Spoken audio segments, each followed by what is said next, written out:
అమ్మా నాన్నలకు ఆహ్వానం పలుకుతోంది Ananda Lahari 5 star retirement homes Edupugallu Vijayawada. గత 2 రోజులుగా చుక్కలు చూపించిన పసిడి ధరలు ఈరోజు కాస్త శాంతించాయి. ఫిబ్రవరి 11న అంటే ఈరోజు 24 క్యారెట్ల బంగారం గ్రాముకు 27 రూపాయలు తగ్గి 15,851 రూపాయల వద్ద ట్రేడ్ అవుతుంది. వెండి మాత్రం నిన్నటి భారీ పతనం తర్వాత ఈరోజు 2,90,000 రూపాయల వరకు దగ్గర స్థిరంగా కొనసాగుతోంది. గత 3 రోజుల ధరల గ్రాఫ్ను ఒకసారి పరిశీలిస్తే సామాన్యుడి గుండె గుబేలమనేలా ఉంది. ఫిబ్రవరి 9వ తేదీన మార్కెట్ ఓ రేంజ్లో ఊగింది. ఆ రోజు బంగారం ధర గ్రాముకి ఏకంగా 131 రూపాయలు పెరిగింది. కానీ అసలైన ప్రకంపనలు వెండిలో కనిపించాయి. కేజీ వెండిపై ఏకంగా 15,000 రూపాయలు పెరిగి మార్కెట్ చరిత్రలోనే అరుదైన 3 లక్షల రూపాయల మైలురాయి తాకింది. ఆ సమయంలో ఇన్వెస్టర్లు పండగ చేసుకుంటే కొనుగోలుదారులు మాత్రం షాక్లో మునిగిపోయారు. ఇక ఆ సంతోషం ఎక్కువ కాలం నిలవలేదు.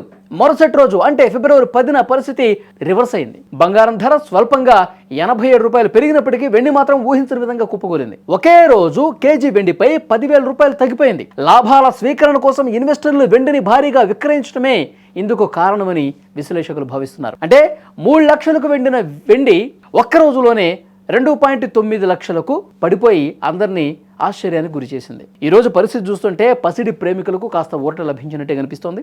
గడిచిన 2 రోజుల్లో నిరంతరం పెరిగిన బంగారం ధర ఈరోజు 27 రూపాయలు తగ్గింది. 22 క్యారెట్ల బంగారం కూడా గ్రాముకు 25 రూపాయలు తగ్గి 14,530 రూపాయల వద్ద చేరింది. వెండి ధరలో ఈరోజు ఎలాంటి మార్పు లేదు. నిన్నటి తగ్గుదల తర్వాత అదే ధర వద్ద నిలకడగా ఉంది. అంతర్జాతీయ మార్కెట్లో డాలర్ బలపట్టం, అమెరికా ఆర్థిక గణాంకాల ప్రభావం మన మార్కెట్పై స్పష్టంగా కనిపిస్తోంది. మొత్తంగా చూస్తే గత 3 రోజుల్లో వెండి కేజీకి 15,000 పెరిగి మళ్ళీ 10,000 తగ్గటం ఒక సంచలనమైన వార్త. బంగారం కూడా గరిష్ట స్థాయిల వద్ద ఒడిదుడుకులకు లోనవుతోంది. రాబోయే రోజుల్లో ధరలు మరింత తగ్గుతాయా లేక మళ్ళీ రికార్డులు సృష్టిస్తాయా అన్నది చూడాలి. ఏది ఏమైనప్పటికీ పెళ్లిళ్ల సీజన్ సమీపిస్తోంది.